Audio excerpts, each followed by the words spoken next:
Hello दोस्तों, नमस्कार। Stock market share tutorial में आपका स्वागत है। अभी हम बात करने वाले हैं एडवी कैपिटल लिमिटेड कंपनी की, क्योंकि इसके संदर्भ में जो 29 तारीख को इसका जो Q3 का रिजल्ट निकल के सामने आना था वो आता हुआ दिखाई दे रहा है। और जब 29 तारीख को इसका Q3 का रिजल्ट निकल के सामने आया है तो उसके बाद ये देखा गया है कि अगले 2 दिनों में लगातार तेज़ी बनी हुई थी और इसमें 5% का अपर सर्किट लगता हुआ दिखाई दे रहा था। लेकिन फिलहाल आज इसमें गिरावट देखने को मिली है। तो हम ये जानने की कोशिश करेंगे कि आखिर ये जो कंपनी है अपना जो Q3 का रिजल्ट निकाल के दी है वो पॉजिटिव निकाल के देते हुए नजर आई है या निगेटिव। इसके अलावा ये जो कंपनी ने अपना Q3 का रिजल्ट निकाल के दिया है उसका मार्केट ने कैसे लिया है और जो 2 दिन तेजी निकल के सामने आई थी उसके पीछे कारण क्या था, और साथ ही साथ ये जो गिरावट निकल के सामने आती हुई दिखाई दे रही है उसके पीछे कारण क्या बताया जा रहा है। इसके अलावा इस वीडियो में हम इस Q3 का रिजल्ट निकल के जो आया है उसे पूरा डिटेल से पढ़ने वाले हैं। तो चलिए दोस्तों, बिना किसी देरी के वीडियो शुरू करते हैं। तो दोस्तों, आप यहाँ पे देख रहे हैं कि ये जो कंपनी है अपना 29 तारीख को Q3 का रिजल्ट निकाल के देते हुए नज़र आई है। और ये जो कंपनी ने अपना Q3 का रिजल्ट निकाल के दिया है उसमें बताया गया है कि ये जो कंपनी है वो फिलहाल अनऑडिटेड जो फाइनेंशियल रिजल्ट वो पेश करी है। और इसके अलावा जो अपॉइंटमेंट किया गया है और वो जो अपॉइंटमेंट किया गया है मिसेज जो शुभांगी अग्रवाल जी हैं उन्हें एसोसिएट्स को फिलहाल एक प्रैक्टिस कंपनी सेक्रेटरी के रूप में नामित करते हुए दिखाई दे रहे हैं और सेक्रेटरियल ऑडिटर के रूप में ये फिलहाल जुड़ते हुए दिखाई दे रही हैं। हम अगर बात करें इसके Q3 का रिजल्ट जो निकल के सामने आया है उसकी, तो यहाँ पे आप देख रहे हैं ये फिलहाल ये कंसोलिडेटेड रिजल्ट है। और जो कंसोलिडेटेड रिजल्ट होता है उसमें जो स्टैंड एलोन जो रिजल्ट होता है उसका डेटा शामिल होता ही है। साथ ही साथ जो अदर सब्सिडीज कंपनियां होती हैं उसका भी इसमें डेटा शामिल करके फिर इस रिजल्ट को तैयार किया जाता है। और ये जो भी डेटा दिए गए हैं वो फिलहाल यहाँ पे लाख्स में दिए गए हैं और लाख में ही पढ़ने की कोशिश करेंगे। और ये जो सेगमेंट दिखाई दे रहा है वो दिसंबर क्वार्टर का सेगमेंट है। और यहाँ पे आप देख रहे हैं ये जो सेगमेंट है वो पिछले दिसंबर क्वार्टर का सेगमेंट है और ये सितंबर क्वार्टर का सेगमेंट यहाँ पर देखने को मिल रहा है। तो सबसे पहले अगर हम बात करें इसमें रेवेन्यू फ्रॉम ऑपरेशन की, तो यहाँ पे आप देख रहे हैं कि ये जो कंपनी है फिलहाल न केवल ईयर ऑन ईयर बेस पे बहुत ही घटिया प्रदर्शन करते हुए दिखाई दे रही है। और ये 20,962 लाख से घट गए इसका रेवेन्यू फ्रॉम ऑपरेशन मात्र 6,500 लाख पे पहुंचता हुआ दिखाई दे रहा है। वहीं अगर हम बात करें इसके क्वार्टर बेस पे रेवेन्यू फ्रॉम ऑपरेशन की, तो वो 10,000 लाख से घट के फिलहाल 6,500 लाख पे पहुंचते हुए देखने को मिल रही है। अगर हम बात करें यहीं पे टोटल इनकम की, तो ये जो कंपनी है वो फिलहाल ईयर ऑन ईयर बेस पे न केवल अपना जो टोटल इनकम है वो घटाते हुए दिखाई दे रही है और इसमें अच्छी खासी गिरावट देखने को मिल रही है, बल्कि क्वार्टर बेस पे भी ये जो कंपनी है अपना टोटल इनकम 10,000 लाख से घटा के लगभग 7100 लाख पे पहुंचाते हुए देखने को मिल रही है। अगर तो इस हिसाब से कह सकते हैं कि ये जो कंपनी है रेवेन्यू फ्रॉम ऑपरेशन और टोटल इनकम में न केवल ईयर ऑन ईयर बेस पे बहुत ही घटिया प्रदर्शन करते हुए देखने को मिल रही है, बल्कि क्वार्टर बेस पे इस कंपनी ने घटिया प्रदर्शन किया है। चूँकि आप जानते हैं कोई भी कंपनी अगर इनकम प्राप्त करती है तो इसके साथ साथ कुछ एक्सपेंस भी करते हुए दिखाई देती है। तो यहाँ पे आप देख रहे हैं कि जिस रेशियो में इसका इनकम बढ़ता हुआ दिखाई दिया था उसी रेशियो में इसका टोटल एक्सपेंस भी घटता हुआ देखने को मिल रहा है। और ईयर ऑन ईयर बेस पे ये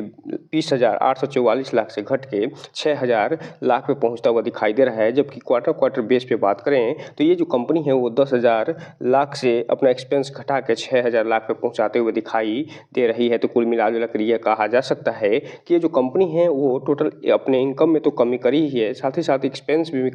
कमी करते हुए दिखाई दे रही है। अब ये देखना दिलचस्प रहेगा कि आगे ये जो टोटल एक्सपेंस में कमी करी है और जो टोटल इनकम में कमी करते हुए दिखाई दे रही है उसका इसके नेट प्रॉफिट पे क्या प्रभाव पड़ता हुआ देखने को मिलेगा। तो यहाँ पे आप देखिए कि जो कंपनी है अगर इसके प्रॉफिट बिफोर टैक्स की बात करें फिलहाल 1,073 लाख का टोटल प्रॉफिट बिफोर टैक्स प्राप्त करते हुए दिखाई दे रही है, जो कि पिछले सेम क्वार्टर में मात्र 115 लाख का होता हुआ देखने को मिला था। जबकि क्वार्टर बेस पे बात करें तो ये माइनस में 2 लाख का होता हुआ दिखाई दिया था। तो इस हिसाब से आप कह सकते हैं कि प्रॉफिट बिफोर जो टैक्स है वो फिलहाल ईयर ऑन ईयर बेस पे तो बढ़ता हुआ दिखाई दे रहा है, क्वार्टर बेस पे भी जबरदस्त वृद्धि दिखाता हुआ नजर आया है। अब यहीं पे अगर हम बात कर लें इसके प्रॉफिट फॉर द पीरियड या नेट प्रॉफिट की, तो ये यहाँ पे आप देख सकते हैं कि ईयर ऑन ईयर बेस पे तो इस कंपनी ने ज़बरदस्त तरीके से प्रॉफिट फॉर द पीरियड दिखाया है, बल्कि क्वार्टर बेस पे भी ये प्रॉफिट अच्छा खासा दिखाते हुए नज़र आ रही है। और ये जो प्रॉफिट निकल के सामने आया है उसको हम बारीकी में जाएँ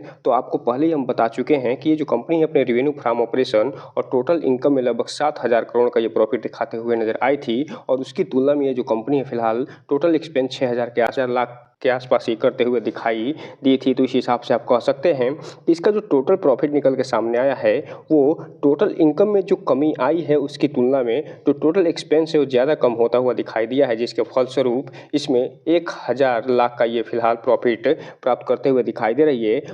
और साथ ही साथ ये जो total profit for the period है उसमें 734 लाख का प्रॉफिट प्राप्त करते हुए देखने को मिल रही है। अब यहीं पे अगर हम बात कर लें इसके अर्निंग पर शेयर की, तो यहाँ पे आप देख रहे हैं कि इसका जो अर्निंग पर शेयर दिखाई दे रहा है वो फिलहाल एक तरफ जहाँ 2023 का जो क्वार्टर दिसंबर का था उसमें 0.01 के आसपास होता हुआ दिखाई दिया था, फिलहाल बढ़ के 0.15 होता हुआ देखने को मिल रहा है। और चूंकि सितंबर क्वार्टर जो बीता था उसमें इस कंपनी ने नेगेटिव प्रॉफिट दिखाया था, इसलिए यहाँ पे कोई भी बेसिक इसका अर्निंग पर शेयर होता हुआ देखने को नहीं मिल रहा है। तो इस हिसाब से आप कह सकते हैं कि इस कंपनी ने जो भले ही रेवेन्यू फ्रॉम ऑपरेशन और टोटल इनकम है उसमें ईयर ऑन ईयर बेस पे और क्वार्टर बेस पे बहुत ही घटिया प्रदर्शन किया है, लेकिन टोटल एक्सपेंस में भी अच्छी खासी कमी आने के कारण ये फिलहाल कंपनी प्रॉफिट में जाती हुई दिखाई दे रही है। और यही कारण है कि 29 तारीख को रिजल्ट निकल के सामने आया था, उसके बाद इसमें अच्छी खासी तेजी देखने को मिली, लेकिन जैसे ही इसकी बारीकियां निकल के सामने आई इसी रिजल्ट की, उसके बाद आज इसमें गिरावट देखने को मिली है। अब ये देखना दिलचस्प रहेगा कि कल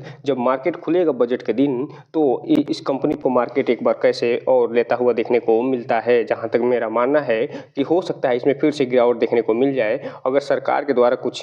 फाइनेंस के संदर्भ में कुछ घोषणा नहीं होता वो देखने को मिलेगा। तो अब अगर बात करें आज के कारोबार की तो यहाँ पे आप देख रहे हैं कि जब मार्केट बंद हुआ है तो इस कंपनी में जो टोटल क्वांटिटी ट्रेड होते हुए दिखाई दे रही है BSE पे वो 82 लाख से 83 लाख के आसपास होता हुआ दिखाई दे रही है, जिसमें से लगभग 28.5 लाख के आसपास जो शेयर है वो डिलीवरी के रूप में उठते हुए दिखाई दे रहे हैं, जो कि 66 से 67% के आसपास होते हैं। जबकि इसका जो रिजल्ट निकल के सामने आया है वो बहुत ही घटिया निकल के आता हुआ दिखाई दे रहा है। अब हम जाते जाते थोड़ा सा देख लें इसके चार्ट पैटर्न की, तो यहाँ पे आप देख सकते हैं कि ये जो कंपनी है वो फिलहाल इसका चार्ट पैटर्न ये बता रहा है कि 31 जनवरी को जब मार्केट बंद हुआ है तो इसमें लगभग 1% की गिरावट देखने को मिली है और ये ₹2.18 पे बंद होता हुआ देखने को मिला है। जबकि बात करें अगर हम 5 दिन की चार्ट पैटर्न की तो 5 दिन में हालांकि इस कंपनी ने लगभग 8% की तेजी दिखाई है और ये जो तेजी निकल के सामने आई हो वो 29 तारीख और 30 तारीख को ये तेजी निकल के आते हुए देखने को मिली थी। जबकि बात करेंगे एक महीने की चार्ट पैटर्न की तो एक महीने में इस कंपनी ने लगभग 2% की तेजी दिखाई है।